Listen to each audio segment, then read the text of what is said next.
This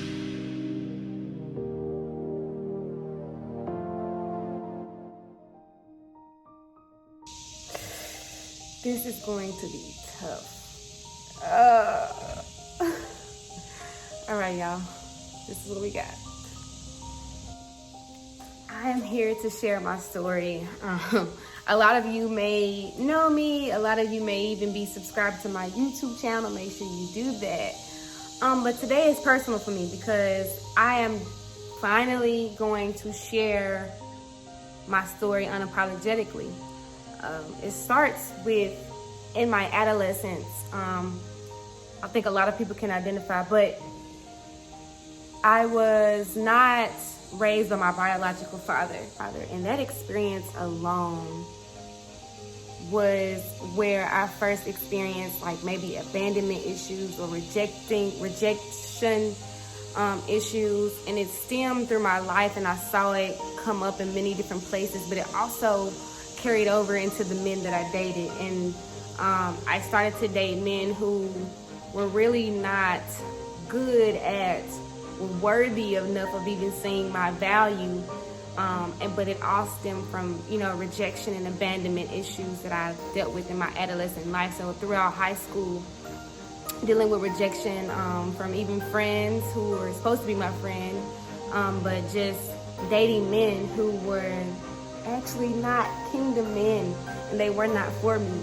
But God has allowed me to go through life and to go through even college and experience a life more now where I can speak boldly and say that I am at a place where my healing feels really, really good. There are still some things that I am going through, but if you stay tuned, we can watch this story and get the scoop of my wholeness journey and where God is leading me to next.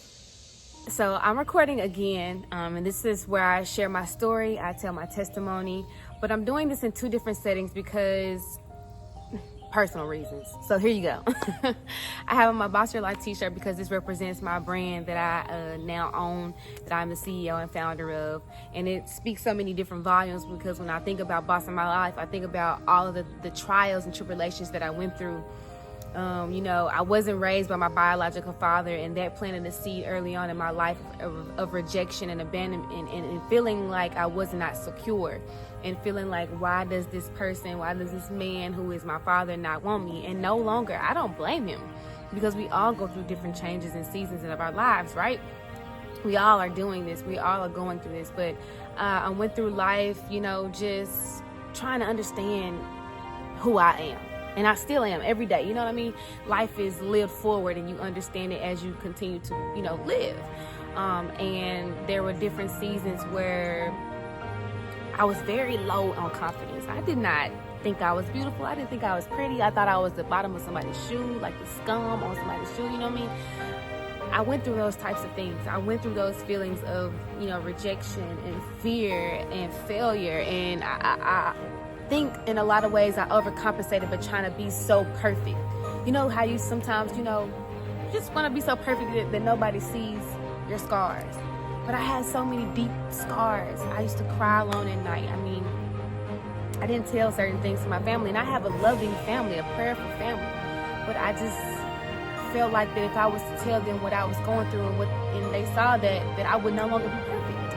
I would no longer be desirable. I would no longer be successful or accomplished.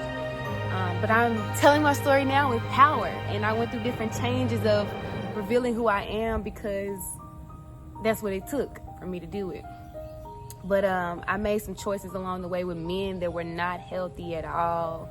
I even experienced a season of my life where after I spoke for the first time in 2017 in front of God's people, I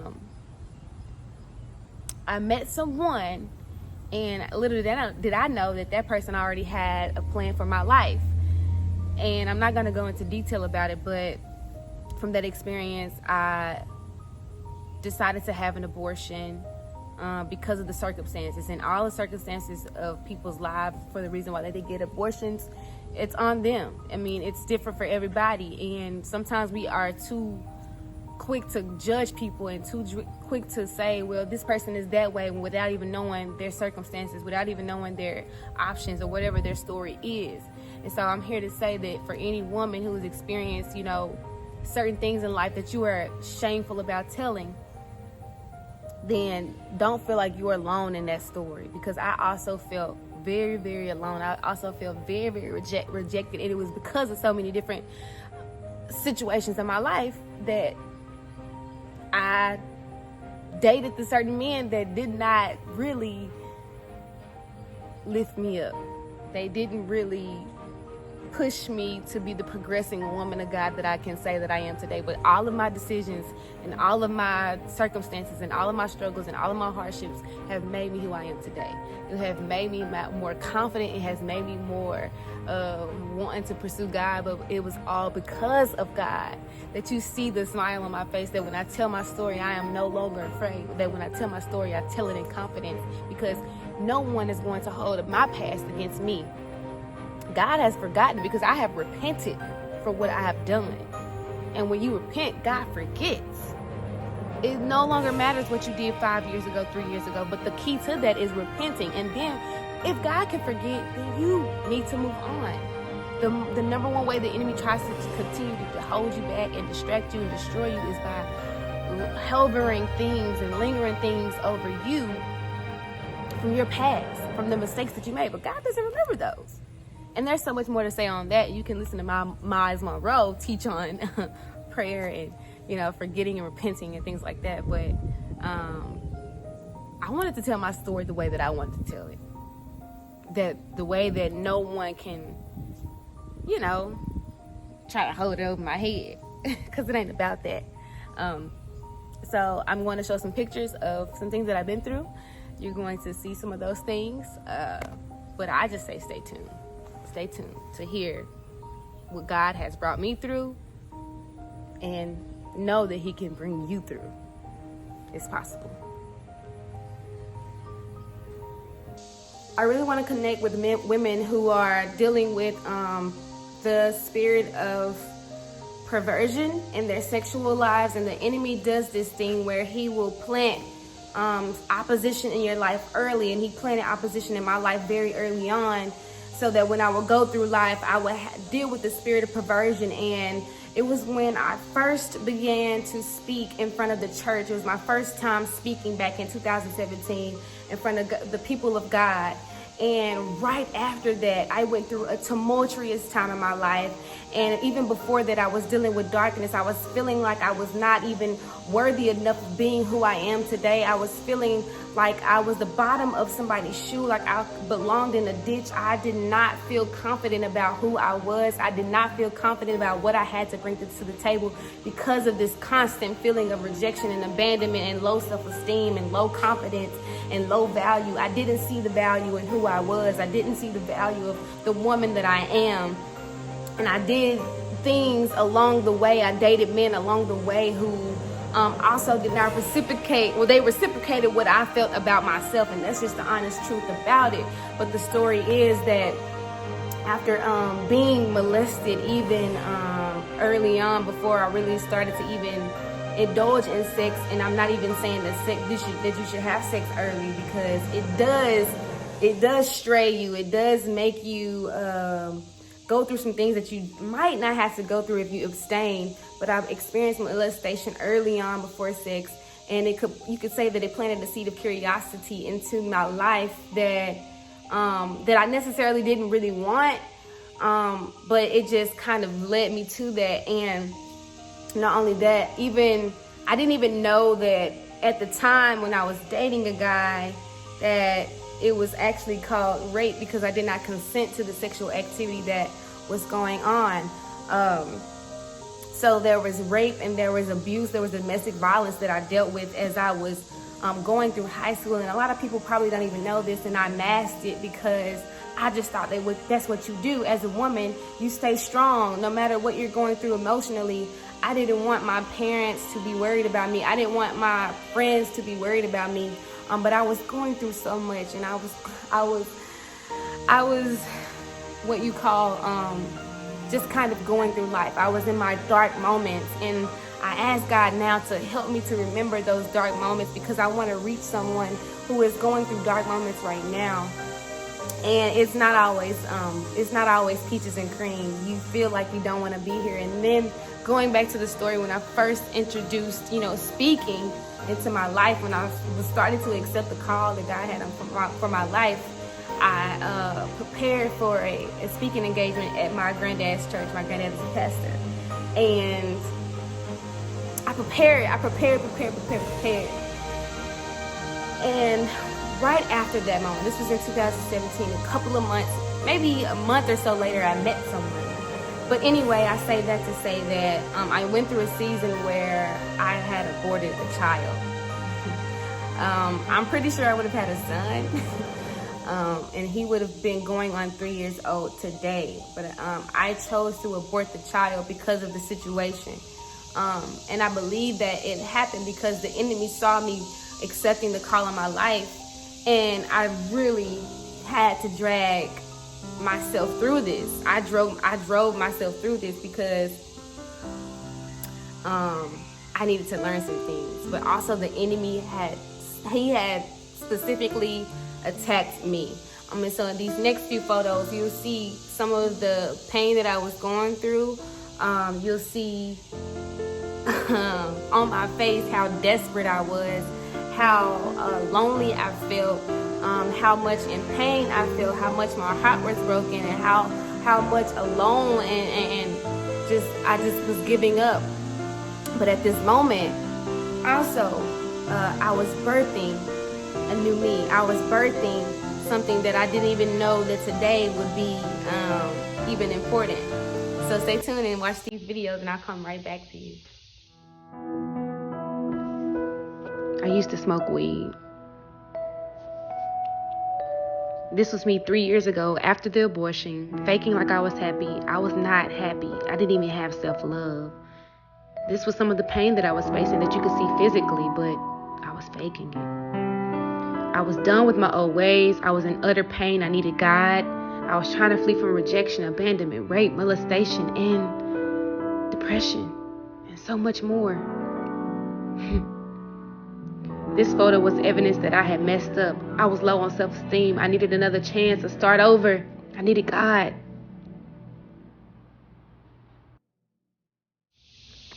You may be asking, how can she share this story without crying? Honestly, I'm holding back tears, and I can feel the emotions and of where I used to be. And I'm so grateful to God that He brought me out. But when God has a calling on your life, you have to go through things. You have to go through a wilderness moment. You have to go through the dark moments to understand what He is preparing you for. And even if you don't quite understand it at the time, you will know that through time, you will understand more and more of what God has for you to do.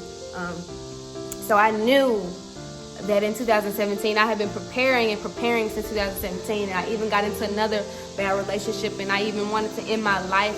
And it's crazy because I wanted to end my life, but God has so much more planned for me. I wouldn't even be here today, you all, for some of the things that I've done and some of the choices that I made with men, just having low self-confidence, having low self-esteem. I wouldn't be here today. And you know what? Education and skill sometimes does not always qualify you. God qualifies the call. And I can speak to this experience. I can speak to women on this experience now because God has qualified me by the tests and trials that I've gone through.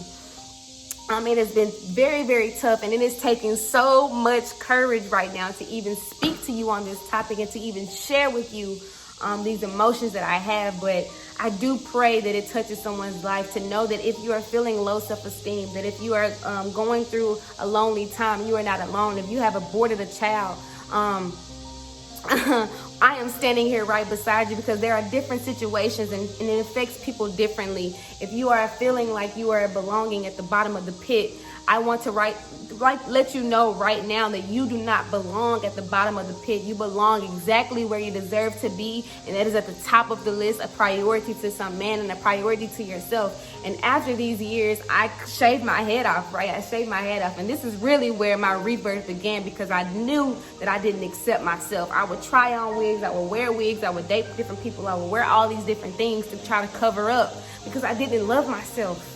it all stemmed back from not loving myself, not being, I guess, raised by my biological father.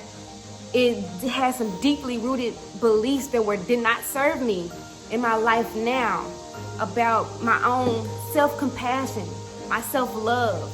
And so when you hear me preach about self-love, when you hear me preach about self-compassion and self-awareness and self-expression, it's because I know what it feels like to not be able to do that. I know what it feels like to have the words on the tip of your tongue and are not able to say what you exactly feel for fear of being left, for fear of being rejected, for fear of not being accepted by people who you see value in. And I understand that your voice sometimes trembles because you don't understand the strength and the mightiness behind your voice. But I'm here to tell you right now that God will strengthen you. God will give you the words. God will give you the experience. God will give you the people who will value you, as long as you start to value yourself first. And that is where my journey of self-love came. I started to rebirth a new woman. In 2018, I chopped my hair off, and people didn't understand it. I didn't even truly understand it, but I knew. A friend back in 2018 told me that you have to love your hair more. Because I asked her, what should I do? And she said, you need to love your hair more. And then all of a sudden, it seemed like it dawned on for me that at that moment, I needed to not just love my hair more, but love who God created me to be more. I wasn't accepting of who I was. I wasn't accepting of my kinky coily hair. I wasn't accepting of who I am. I even went through a period of time where I hated the way that my heart was made. I hated the way that I loved for people. I hated the way that I had mercy on people. I hated the way that I had grace for people. I hated that about myself, and I even ran from it. I did so many different things to run from what God has called me to be. And right now I'm standing up, and I'm telling you that it's not easy. And I'm shaking. Scared.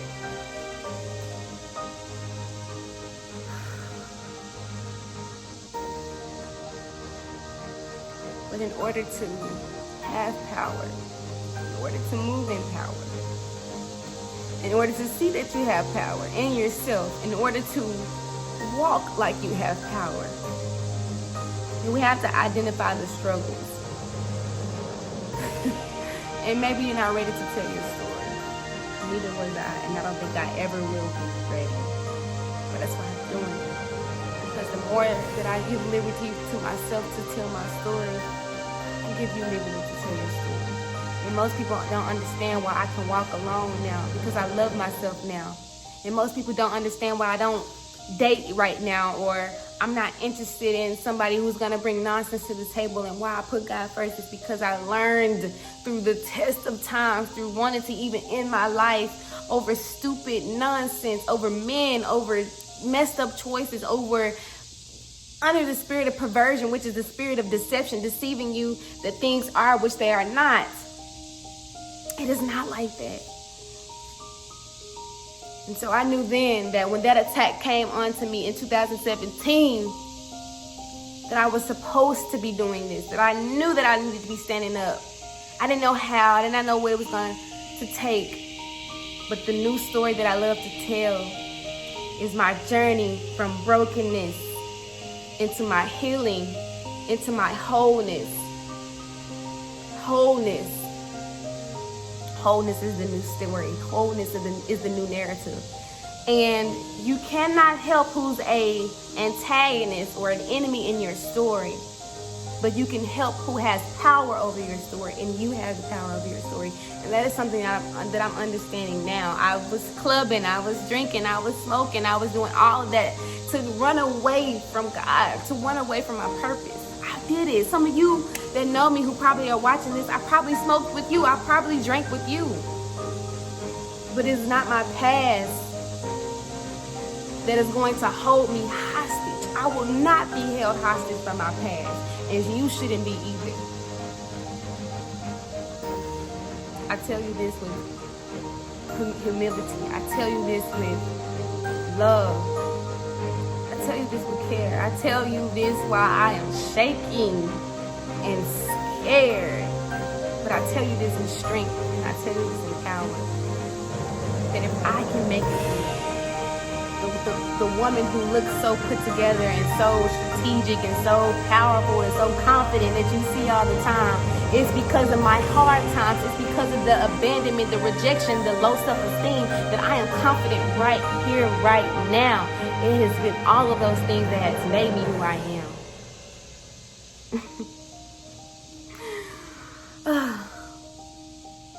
I could go on and on, but my testimony is, though I walk through the valley of the shadow of death, I will feel no evil, for God is with me. He comforts me. He is my rod. He is my staff. And he prepares a table in the midst of my enemies. I was born to be a leader. I was born to be a woman of confidence, and I was born to teach women about confidence. That no matter what you're going through, no matter what you've been through, no matter your dark moments, God is with you. God is with you. He has been with me all this time. And I'm saying to you that when you get the strength one day to tell your story, let no one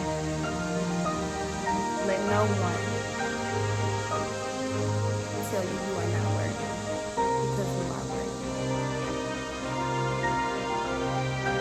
It took everything out of me. You saw the pictures. You saw it.